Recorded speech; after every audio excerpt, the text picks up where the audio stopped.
Hi, welcome to my show. ఓ వ్యక్తి గురించి గొప్పగా చెప్పాలంటే అతను 100 ఏళ్ళు బతకాల్సిన అవసరం లేదు. ఠాగూర్ సినిమాలో ఉండే డైలాగ్ ఇది. అచ్చం అలాంటి మనుషులు మన సమాజంలో మన చుట్టూ చాలామంది ఉంటారు. సినిమా ఇండస్ట్రీలో అయితే అట్లాంటి వారికి కొదవే ఉండదు. అలాంటి వ్యక్తే మహేష్ చంద్ర. 2 పేర్లు ఆయనయే. ఈరోజు ఆయన మనతో ఉన్నారు. ఆయన ప్రేయస్ రావే, హనుమంతు, అయోధ్య రామయ్య, ఒక్కడే ఇలాంటి ఎన్నో గొప్ప సినిమాలు తీశారు. ఎన్నో సక్సెస్లు చూశారు. అలాగే జీవితంలో ఎన్నో కష్టాలు పడ్డారు. ఈరోజు మనతో మహేష్ చంద్ర ఉన్నారు. ఆయన అడిగి మరిన్ని సినీ విశేషాలు తెలుసుకుందాం. హాయ్ సార్, నమస్తే. సార్, మహేష్ చంద్ర మీ పేరు, బట్ ఇండస్ట్రీలో చంద్ర మహేష్ అని పాపులర్. మీ పేరు గుర్తురాగానే అందరికీ ముందుగా గుర్తొచ్చే సినిమా ప్రేయస్ రావే. అంటే మీరు తీసిన సినిమా కనీసం ఒక 25 ఏళ్ళ క్రితం తీసిన సినిమా అది. కానీ ఇప్పటికీ కూడా ఆ సినిమా పేరు గుర్తురాగానే అందులో పాటలు, శ్రీకాంత్ గారి ఎమోషనల్ యాక్టింగ్, రాశి గారి యాక్టింగ్ ఒక రకమైన గూస్బంప్స్ వస్తుంటాయి అన్నమాట. సో ఈరోజు ఈ ఇన్స్టాలో అన్నిట్లో కూడా ట్రెండింగ్ ఏంటి సార్ ఆ సినిమా ప్రేయస్ రావే. ఎక్కువగా ఈ డైలాగ్స్ అన్ని శ్రీకాంత్ గారి డైలాగ్ కానీ, రాశి గారి డైలాగ్ కానీ ఇవన్నీ కూడా ఇన్స్టాలో వస్తున్నాయి. నాకు అందరూ పంపిస్తుంటారు మా ఫ్రెండ్స్ అంతానే. రీసెంట్గా నేను మా సురేష్ పర్సన్ నా మాతృ సంస్థ కదండి, అవును, వెళ్ళి ఏదో పని మీద వెళ్ళినప్పుడు మా సురేష్ బాబు గారు కనిపించాను. పిలిచి ఆప్యాయంగా పిలిచి, మహేష్ నీ ప్రేయస్ రావే సాంగ్ ఉంది కదా, నీకోసం సాంగ్, అది ఇప్పుడు ట్రెండింగ్ సాంగ్ అయింది. మన అంటే సురేష్ పర్సన్స్ యూట్యూబ్ ఛానల్ ఉందండి, దాంట్లో మా సురేష్ పర్సన్స్ తీసిన అన్ని సినిమాల్లో కన్నా ఈ సాంగ్ నెంబర్ 1 పొజిషన్లో ఉందండి. అదే ఆయన నన్ను అప్రిషియేట్ చేశారు రోజు. చేసి నెక్స్ట్ మనం ఇమీడియట్లీ మనం ఒక సినిమా చేద్దాం మహేష్ సురేష్ పర్సన్స్లో, ఈ సినిమా చేస్తున్నావు కదా, అది అయిన తర్వాత మనం చేద్దాం అన్నారు. సార్, మీరు లాస్ట్ మూవీ తీసి ఎన్ని సంవత్సరాలు అవుతుంది? నేను లాస్ట్ మూవీ రెడ్ డైరెక్ట్ అని ఒక సినిమా చేశాను సార్. అది 4 లాంగ్వేజెస్, తెలుగు, తమిళ్, కన్నడ, మలయాళం అండి. అది 2015 సార్. అది 2015 నవంబర్ అండి. తర్వాత ఇంకా నేను గ్యాప్ వచ్చింది సార్ సినిమా చేయడానికి. 10 ఏళ్ల తర్వాత ఇప్పుడు పిఠాపురంలో కింద అలా మొదలైంది ఉపశీర్షిక. అవును సార్. ఆ సినిమాతో మళ్ళీ రీఎంట్రీ ఇస్తున్నారు. అవును.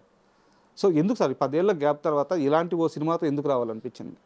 అంటే నాకు ఆ సినిమా చూసి, రెడ్ డైరెక్ట్ సినిమా చూసి మలయాళంలో పెద్ద హీరో నన్ను పిలిచారు. అక్కడికి వెళ్ళడం, అక్కడ స్టోరీ డిస్కషను. నాకేంటంటే కథ నాకు నచ్చకుండా నేను కాంప్రమైజ్ అవ్వలేదు సార్. కథ నాకు నచ్చాలి, నేను ఓన్ చేసుకోలేను. అక్కడ ఏంటంటే కథ నాకు సెట్ అయ్యేది కాదు. దరిదాపు అక్కడ మలయాళం దగ్గర పెద్ద హీరో దగ్గర నాకు 1 year అయిపోయింది. 2017 అంతా పోయిందండి. అయిపోయిన తర్వాత నన్ను మళ్ళీ ఇక్కడ మంచి హీరో, మన తెలుగులో పెద్ద హీరో ఆయన, ఒక ఫ్యామిలీ డ్రామా చేద్దాం, మంచి సినిమా చేద్దాం, మంచి సెంటిమెంట్ ఉంటే చెప్పంటే ఒక చైల్డ్ సెంటిమెంట్గా చెప్పానికి బాగా నచ్చింది. చేద్దామని చెప్పా అన్నారు. ఇంకా ఆ ప్రొడ్యూసర్తో ట్రావెల్ చేసామంటది. అదే 1.5 year. ఇంకా సెట్స్కి వెళ్దాం కానీ పక్కగా అనుకున్న టైంకి ఏమైందంటే ఇంకా కరోనా ఒకటి రావడం జరిగిందండి. కరోనా రావడంతో ఇంకేమైందంటే ఇంకంత స్తబ్ద అయిపోయింది. ఆఫ్టర్ కరోనా తర్వాత ఈ ఫిషన్స్ మారిపోయింది. అంటే అవును, రీసెంట్ సినిమా ఏం చేసాం మహేష్ అన్నది మళ్ళీ వచ్చిందండి. అప్పుడు 5 సంవత్సరాలు అయిపోయింది గ్యాప్. అంటే ఇంకా అలాగ రావడం అంటే ఇంకా తర్వాత ఎవరన్నా వేరే హీరో దగ్గరికి వెళ్ళినా కూడా, అంటే 1-2 సినిమాలు చేసిన హీరోతో ఒక మాట్లాడినా కూడా అలాగేంటని చెప్పడం, బాగా మాట్లాడేవారు. నెక్స్ట్ వాళ్ళ మేనేజర్లు నాకు టచ్లోకి వచ్చి, సార్ బాగా గ్యాప్ వచ్చింది కదా సార్, అది ఒకటే ఫీల్ అవుతున్నారు సార్ అన్నారు. సరే సినిమా చేసినంత కలుద్దాం అనేసి అనుకుంటే, అంటే నాకు నేను మంచి సినిమాలు చేసినా కూడా, ఒక ప్రేయస్ రావే కానీ అది 150 days సార్ సినిమాని. 10 సెంటర్లో 150 days ఆడుతున్నాను. అయోధ్య రామయ్య అండి 6 సెంటర్లో 7 సెంటర్ 100 days ఆడింది. శ్రీహరి గారి కెరీర్లో ఫస్ట్ 100 days సినిమా. అలాగే ఒక్కడే కానీ హనుమంతుకి నాకు నంది అవార్డు కూడా వచ్చిందండి. అవును సార్. ఎంత అచీవ్మెంట్స్ ఉన్నా కూడా నాకు ఇలా జరిగిందని నాకు కొంచెం మానసికంగా అంటే కొంచెం ఫీల్ అయ్యాను. అలాగా అంటే కొత్త జనరేషన్, కొత్త వాళ్ళు ఇంకా అలాగ ఉందేమో అనుకున్నాను. అనుకున్న లోపల ఈ లోపల మాకు ఆకు సురేష్ గారు నా ఫ్రెండ్, ఆయన 2021 నుంచి నాతో జర్నీ చేస్తాను. 2021 నుంచి సినిమా చేయాలని ఆయన మంచి స్క్రిప్ట్ తీసుకొస్తే ఆ స్క్రిప్ట్ కూర్చునండి అందరం, నేను నా ఫ్రెండ్స్ బాలకృష్ణ అని, మురళీకృష్ణ, ఎఫ్ఎం మురళి అంటారు ఆయన, మేమంతా కలిసి చేసి మహేష్ చంద్ర సినిమా టీం అని ఒక బ్యానర్, నా పేరు మీద బ్యానర్ స్టార్ట్ చేశాను. సినిమా మొదలు పెట్టామంటారు పిఠాపురంలో అని. Super, all the best sir. And త్వరలోనే సినిమా రాబోతుంది అనుకుంటున్నాను. అండ్ ఈ సినిమా పక్కన పెడితే మీ జర్నీ విషయానికి వస్తాను. యాక్చువల్గా ఎవరైనా ఇండస్ట్రీలోకి వచ్చేటప్పుడు ఏదో ఒక నిర్మాత ఛాన్స్ ఇస్తాడు, మనం సక్సెస్ అవ్వాలి, ఫ్యామిలీని పోషించుకోవాలి, 4 రూపాయలు డబ్బులు సంపాదించుకోవాలి, ఈ మైండ్ సెట్ ఉంటుంది. కానీ మీకు మాత్రం పర్టికులర్గా రామానాయుడు గారే కావాలి, ఆయన దగ్గరే పనిచేయాలి, ఆయన దగ్గరే అడ్వాన్స్ తీసుకోవాలి, ఆయన బ్యానర్లోనే సినిమా చేయాలి, ఇదేం టార్గెట్ సార్ చిన్నప్పటి నుంచి? అంటే సార్ నేను కాలేజ్ చదువుతున్నప్పుడు జ్యోతి చిత్ర సితార పేపర్లు వచ్చేసారు అవి. దాంట్లో ప్రొడ్యూసర్ అంటే రామానాయుడు గారు కనిపించేవారండి. ఆయన తెల్ల టోపీ పెట్టుకుని తెల్ల డ్రెస్ వేసుకుని అంటే ఒక మెగాఫోన్ పెట్టుకుని ఆ కాల్ మీద కాలేజ్ కూర్చుని ఉండడం, అంటే ఆ డైరెక్టర్లో ఏదో సీన్ పేపర్ చెప్తే నేను పక్కన నిలబడి చూడడం, ఇవన్నీ చూస్తుంటాను. అలాగా ఏ ప్రొడ్యూసర్తో ఎవరిది ఉండేది కదండి. ఆ వర్కింగ్ స్టిల్స్ ఒక రామానాయుడు గారిగా ఉండి తప్పితే మిగతా ప్రొడ్యూసర్స్ చాలామంది ప్రొడ్యూసర్లు ఉన్నా కూడా ఉండేది కదండి. ఆ తర్వాత చూస్తుంటే ఆయన పరిచయం చేసిన డైరెక్టర్లలో అప్పటికే నేను చదువుకుంటున్న రోజుల్లోనే 20 మందిని పరిచయం చేసేవారు, 21 మందిని పరిచయం చేసేవారు వస్తుండేది పేపర్లు. సరే నాకు కసి పెరిగిపోయింది అంటే నాకు సినిమా ఇంట్రెస్ట్. మా ఇంట్లో ఎవరికి ఇంట్రెస్ట్ లేదు సార్. ఇది మా మదర్ గవర్నమెంట్ ఎంప్లాయ్, మా ఫాదర్ గవర్నమెంట్ ఎంప్లాయ్. నన్ను ఒక గవర్నమెంట్ ఎంప్లాయ్ చేద్దాం అనుకున్నారు. నాకు ఇంక కాలేజీకి వెళ్ళిన దగ్గర నుంచి సినిమాల మీద ఇంట్రెస్ట్ పడటంతో ఇంకా వాళ్ళు అదేంటి ఇదేంటంటే కొన్ని నేను పట్టించుకున్నాను కాదు. నేను జ్యోతి చిత్రంలో కట్ చేసుకున్నాను కటింగ్ చేసి ప్రేమ ఖైదీ సినిమా అండి. అది ఈవీవి సత్యనారాయణ గారు హరీష్కి డైలాగ్ చెప్తున్నారు కదండి, పక్కన రామారాయుడు గారు నిలబడి ఫోటో ఒకటి ఉందండి. నేను దాన్ని కట్ చేసేసండి ఈవీవి గారి ఫేస్లో నా ఫేస్ పెట్టుకుని black and white photo face పెట్టి దాన్ని జిరాక్స్ తీసుకుని దాన్ని కట్ చేసి నేను పెట్టుకున్నాను అనమాట. పెట్టుకుని అండ్ నేను చూసుకుంటే నేనే డైరెక్టర్, రామానాయుడు గారు ప్రొడ్యూసర్ అని ఫీల్ అయిపోయి నేను ఒక కథ రాసుకునండి. అప్పుడే మృత్యుంజయుడు అని ఒక కథ రాసుకునండి. నిర్మాత రామానాయుడు, దర్శకత్వం మహేష్. అలా రాసుకుంటే మా ఇంట్లో కూడా నన్ను ఒక లూజ్ అయిపోయింది ఇది అనుకునేవారండి. ఏంటి అసలు సినిమా ఫీల్డ్ అంటే ఏమనుకుంటున్నారు, ఎవరో తెలియదు మనకి, అక్కడ ఏమీ లేదు, రామానాయుడు గారి పేరు పెట్టుకోవడం అంటే ఇదేంటనేసి నన్ను రకరకాలుగా చూసేవారు.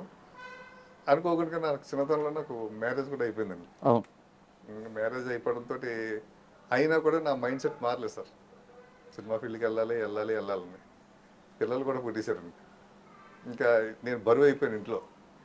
ఇటు మా అత్తగారింట్లో బరువు అయిపోయాను, మా అమ్మగారింట్లో కూడా బరువు అయిపోయాను. ఇంకా ఆ టైంలో నా వైఫ్ ఏంటి ఇలా టైం వేస్ట్ చేసుకోవడం, ఒకవేళ ఇంట్రెస్ట్ ఉంటే చెప్పు, వెళ్ళిపోదాం హైదరాబాదు చెన్నై ఎక్కడో ఉంది కదా, వెళ్ళి అక్కడ ట్రై చేసుకుని ఒక సంవత్సరం ప్రయత్నం చేద్దాం, కుదిరితే ఉందాం, లేదంటే వెనక్కి వచ్చేద్దాం. అక్కడ తను సపోర్ట్ చేస్తే నేను అన్న వెనక్కి రావడం అనేది పెట్టుకోవద్దు, అక్కడికే వెళ్ళి ఉండాలి అంతే కదా, అలా ఫిక్స్ అయిపో. మరి కష్టాలు పడవలసి వస్తే నేను చదివాను. రామారావు గారు, నాగేశ్వర గారు వీళ్ళందరూ పార్కుల్లో పడుకున్నారట, మంచిలు తాగి బతికి గడిపారట. ఇటువంటి రోజులు జరిగేది పెద్ద వాళ్ళందరికీ చెప్పలేం మనకు కూడా. నేను ఒక్కసారి వెళ్ళిన తర్వాత ఇక్కడ ఎవరి దగ్గర నుంచి ఏది ఆశించను, దానికి ప్రిపేర్ అయ్యారంటే నా వైఫ్ కూడా సరే ఉందండి. సో అలా రావడం, అక్కడ సురేష్ ప్రొడక్షన్స్లో జాయిన్ అవ్వడం, అసిస్టెంట్గా జాయిన్ అయిన 5 yearsలోనే మీకు తొలి సినిమా అవకాశం వచ్చేసింది. అయితే రాజశేఖర్ శివయ్య సినిమా మీ లైఫ్ని టర్న్ చేసిందంటే ఎలాగా? అంటే సార్ అది శివయ్య సినిమాకి ఆ టైంలో రాజశేఖర్ గారు సినిమా చేయాలనుకున్నారు నాయుడు గారు సురేష్ ప్రొడక్షన్స్లో ఉండి. ఓకే. ఆయనకి గ్యాప్ అండి, రాజశేఖర్ గారికి సినిమా లేవు అప్పుడు 1 year నుంచి గ్యాప్ అండి. మా రామానాయుడు గారు కూడా రాజశేఖర్ గారితో సినిమా చేద్దాం అనుకున్నారు. కథ కోసం చూస్తున్నారు అనమాట. కథ కోసం చూస్తున్న టైంలో అనుకోకుండా నాకు పోసన్ మురళి గారు కనిపించి ఒక చోట ఏదో టాపిక్ వస్తే ఇలా కథ ఉందంటే నా దగ్గర కథ ఉందని ఉన్నాను. పోసన్ మురళి గారు నాకు కథ చెప్పారు. బాగుంది సార్, చిన్న చిన్న కరెక్షన్ చేసుకుందాం అన్నట్టు ఓకే అన్నారైనా అని నేను రామానాయుడు గారికి చెప్పాను. చెప్తే ఈ లోపల పోసన్ మురళి గారు ఏమన్నారంటే, మహేష్ నాకు నాయుడు గారి సంస్థ వచ్చి రావట్లేదు అయ్యా అని. ఏమన్నాను, 3 కథలు ఇప్పుడు వచ్చి 3 కథలు తీసుకెళ్ళాను, డేట్లు అనౌన్స్ చేసేసి అన్ని అనౌన్స్ చేసేసి లాస్ట్ మినిట్లో క్యాన్సిల్ అయిపోయాయి. లాస్ట్ మినిట్కి ఒక వారం రోజులు ఉంటుందని క్యాన్సిల్ అయిపోయాయి. అక్కడ నాకు ఎంట్రీ లేదయ్యా. ఓకే.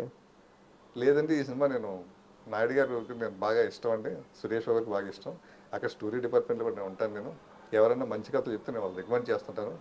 ఆ రికమెండ్ చేసిన కథల్లోనే ఒకటి ప్రేమించుకున్నారు ఆ కథ కూడా. అలాగే మీరేమైనా కథ చెప్తే బాగుంది, నాకు నచ్చింది కాబట్టి నేను నాయుడు గారికి చెప్తాను సార్. సరే అంటే నాయుడు గారికి కథ చెప్పామంటే ఆయన చెప్పాను నాయుడు గారికి, ఇలా మురళి గారి దగ్గర కథ ఉందని ఆయన వచ్చి చెప్పారు నాయుడు గారికి. నాయుడు గారికి కూడా బాగా నచ్చింది. నచ్చిన తర్వాత డైరెక్ట్గా ఎవరిని పెడదాం అనేసి అనుకుని నాయుడు గారు ఫస్ట్ మహేష్ నువ్వు చేయవయ్యా అన్నారు. నాకు భయం వేసిందండి. అంటే చేయడానికి భయం, ఎందుకు భయం వేసిందంటే అండి, నేను మెంటల్గా ప్రిపేర్ అవ్వలేదు. అవును. నేను డైరెక్టర్ అవుదని నాయుడు గారు అంత స్పీడ్గా అంటారన్న మాట నేను అనుకోలేదు. నేను మెంటల్గా ప్రిపేర్ అవ్వలేదండి. ఉమ్. అప్పుడు సురేష్ వర్మ అని డైరెక్టర్ ఒక ఆయన సురేష్ వర్మ అంటే అవును. ఆయన తోటి సురేష్ బాబు గారు జర్నీ చేశారండి.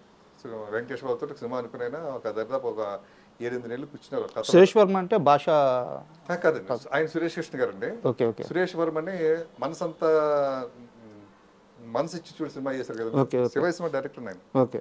శివయ్య సినిమా డైరెక్టర్ ఆయన అంటే ఉమ్. ఆయన వెంకటేష్ బాబుతో సినిమా అనుకుని జర్నీ చేశారండి. ఆ లాస్ట్ మినిట్లో ఏమైందంటే దీనికన్నా బెటర్ గా చెప్పారు ఇంకొక తమిళ డైరెక్టర్ ఉమ్. తిరుపతి స్వామి చెప్పడంతో గణేష్ అని ఆ టైటిల్, యాక్చువల్గా గణేష్ అని title Suresh Varma title. Okay. ఆ గణేష్ టైటిల్ దానికి పెట్టండి, ఇంకా తిరుపతి స్వామితో సినిమా స్టార్ట్ చేశారు. ఈ సురేష్ వర్మ ఖాళీగా ఉండిపోయాడు. ఉమ్. ఖాళీగా ఉండిపోయి అతను నా దగ్గర ఫీల్ అయిపోయాడు, ఏంటి మహేష్ ఇలా జరిగిందేంటి, నాకు వచ్చిన అవకాశాలు బయట వదులుకున్నాను నేను, వెంకటేష్ పిక్చర్ చేస్తాను కదా, సురేష్ వర్షన్స్లో పెద్ద సినిమా చేస్తాను కదా అనేసి, ఇప్పుడు ఈ సినిమా లేకపోతే బయట నేను తలగా ఎత్తుకోలేను, నా పరుగు పోయినట్టే కదా అని బాధపడితే ఇదే విషయం నేను రామారావు గారికి చెప్పాను మాట. సార్ నేను కాదు సార్ డైరెక్ట్ చేయడం, సురేష్ వర్మని పెడతాం సార్ అతన్ని అని ఆయన ఒక సెంటిమెంట్ గుర్తు చేశాను. ఎలా అంటే జయంత్ గారు ఉన్నారు, జయంత్ సి పరంజీ గారు, అవును, ఆయన సురేష్ పర్సన్స్లో ఒక సినిమా స్టార్ట్ చేశారండి. అప్పుడు నేను సురేష్ పర్సన్స్లో అసిస్టెంట్గా కూడా ఇంకా ఎంట్రీ అవ్వలేదండి. 93లో ఆయన ఒక సినిమా స్టార్ట్ చేశారండి, వెంకటేష్ బాబు 3 హీరోయిన్లతో. ఒక 5-6 రోజుల్లో అంతా షూటింగ్ జరిగి ఆగిపోయింది సినిమాని. కథ సరిగ్గా లేదు, అది దానికి అలా ఆగిపోయి ఇంకా ఆయన సినిమా ఇంకా అలా పక్కన పడిపోయిందండి. ఇంకా ఆయన సినిమా చేయలేదండి. మళ్ళీ ఆయనకి ఒక 4 ఇయర్స్ గ్యాప్తో మళ్ళీ 4 ఇయర్స్ తర్వాత మళ్ళీ మా సురేష్ బాబు గారు పిలిచి ప్రేమించుకుందర సినిమా ఇచ్చారండి. అప్పటివరకు ఆయన సినిమా చేయలేదు, బయట కూడా ఆయనకి పెద్ద అవకాశాలు లేవు, ఆయన కొంచెం గిల్టీగా ఫీల్ అవుతుంటారు. సినిమా స్టార్ట్ అయ్యి పెద్ద సంవత్సరం సినిమా స్టార్ట్ ఆగిపోయింది కదండి. అది సూపర్ డూపర్ హిట్ అయింది సార్, ప్రేమించుకుందాంరా. అది మా వెంకటేశ్వర కెరీర్లోనే బిగ్గెస్ట్ హిట్ అండి ఆ టైంలోనే. అది నేను రామారావుకి గుర్తు చేశాను. సో ఈయన కూడా ఇలా జరుగుతుంది కాబట్టి ఇతను కూడా మనం 1 ఇయర్ నుంచి మనం కూర్చోబెట్టుకున్నాం కదా సార్, ఇతనితోటే చేయిందాం సార్ శివయ్య సినిమా, అంచేత కొంచెం సెంటిమెంట్గా బాగుంటుందేమో నా పర్సనల్ ఫీలింగ్ సార్. సరే ఓకే అలాగే అన్నారు అని ఆ విధంగా శివయ్య సినిమా స్టార్ట్ చేసాం సార్. చేసినప్పుడు ఏంటంటే మధ్య మధ్యలో డైరెక్టర్ గారికి రామారావు గారికి కొంచెం మిస్అండర్స్టాండింగ్స్ రావడం, ఓకే, లేకపోతే రైటర్తో రావడం, ఇంక ఇవన్నీ నేను కోఆర్డినేట్ చూసుకుంటూ ఉండేవాడు అనమాట. వెళ్ళి చివరికి ఒక టైంలో ఏమైందంటే కొన్ని సెంటిమెంట్ సీన్స్ ఆయన డైరెక్టర్ గారు తీసిన సీన్స్ మా రామారావు గారికి నచ్చలేదండి. ఆ సెంటిమెంట్ అదంతా అనేది కొంచెం ఏదో కింద ఉందనిసి అవి మేము రీషూట్ చేస్తున్నప్పుడు మేము కలిసి డిస్కస్ చేసి, నేను డైరెక్టర్ గారు డిస్కస్ చేసి అలా కాదు ఇలా చేద్దాం సెంటిమెంట్ కదా అనేసి నాయుడు గారి దగ్గర మేము ఒక అండర్స్టాండింగ్కి వచ్చింది, చేయడం మొదలుపెట్టాం. చేసి ఇంకా ఆ సినిమా ఏంటంటే రాజశేఖర్ గారు ఆ టైంలో ఫ్లాపుల్లో ఉన్నారండి, సురేష్ వర్మ ఫ్లాప్ డైరెక్టర్ అండి, మా రామానాయుడు గారు కూడా కంటిన్యూ ఫ్లాపులు చేశారండి. ఓకే. సూపర్ హీరోస్ ఒక సినిమా అండి, దాని ముందు తాత మనోడు సినిమా, ఈ 2 సినిమాలు ఫ్లాప్లే ఉన్నాయండి. దాంతో అందరికీ అది ఒక ఫ్రస్ట్రేషన్ సినిమా అయిపోయిందండి. అయిపోయి మా నాయుడు గారు మాటకి ఏమయ్యా మహేష్, ఈ సినిమా కనుక ఫ్లాప్ అయితే ఇంక నేను సినిమాలు చేయనయ్యా, ఇంక నువ్వు డైరెక్టర్ కావయ్యా, నువ్వు బయట ఎత్తుకోవాలి, నీ డ్రీమ్ ఇక్కడ అంటున్నా కానీ కష్టం అయ్యా అంటే, లేదు సార్ సినిమా హిట్ అవుతుంది సార్, దీని గురించి మేము పడతాను సార్ అని చెప్పేసి ఇంకా సినిమా మీద నేను ఎక్కడ కాంప్రమైజ్ అయిపోయాను కదండి. పోసాని మురళి గారితో గొడవ పడివ్వండి స్క్రిప్ట్ విషయంలో, ఓకే, అలాగే డైరెక్టర్తో గొడవ పడివ్వండి అండి మేకింగ్ టైంలో, అలాగే హీరో రాజశేఖర్తో కూడా గొడవ పడివ్వండి. అంటే ఆయన కొంచెం లేట్గా వచ్చినా లేకపోతే ఇంకేదైనా నిజమేనా అది? ఏదండి రాజశేఖర్ గారు సెట్కి లేట్గా వస్తారు, పాపం ఆయనకి కొంచెం ఆయన పర్సనల్ ప్రాబ్లం ఉంది సార్, దాంతో ఒక్కోసారి లేట్ అయ్యేది. అది అంటే మేము ప్రిపేర్ అయ్యే చేసేవాళ్ళం సినిమా, ప్రిపేర్ అయ్యే చేసేవాళ్ళం, కానీ అవుట్డోర్ వెళ్తాడికి ఆ లేట్ హైదరాబాద్లో ఉన్న లేట్ అనుకోండి సార్, అది మనం ఏదో కవర్ చేసుకుంటాం సార్. అది అవుట్డోర్లో వెళ్ళినప్పుడు లేట్ అయితే అది మనకి డేస్ పెరిగిపోతాయి, బడ్జెట్ పెరిగిపోతుంది, తర్వాత ఆ కాంబినేషన్ డేట్లు మిస్ అవుతాయి, వాళ్ళు వేరే వాళ్ళకి ఉంటుంది కదా సార్ డేట్లు మిస్ అవుద్ది. ఆ టెన్షన్ అది ఏమవుద్దంటే అది డైరెక్షన్ డిపార్ట్మెంట్ పడుతుంది, ఆ సినిమా పనిచేస్తున్న కో డైరెక్టర్ మీద పడుతుంది. ఆ ప్రెజర్ అంతా ప్లానింగ్ సరిగ్గా లేదు ఏంటంటే, అప్పుడు నాయుడు గారికి ఏంటంటే నాకు ఫుల్ పవర్స్ ఇచ్చేసారు నాయుడు గారు. సెట్లో నా తర్వాత మహేష్ అన్నది ఆయన డిసైడ్ చేశారు అందరికీ.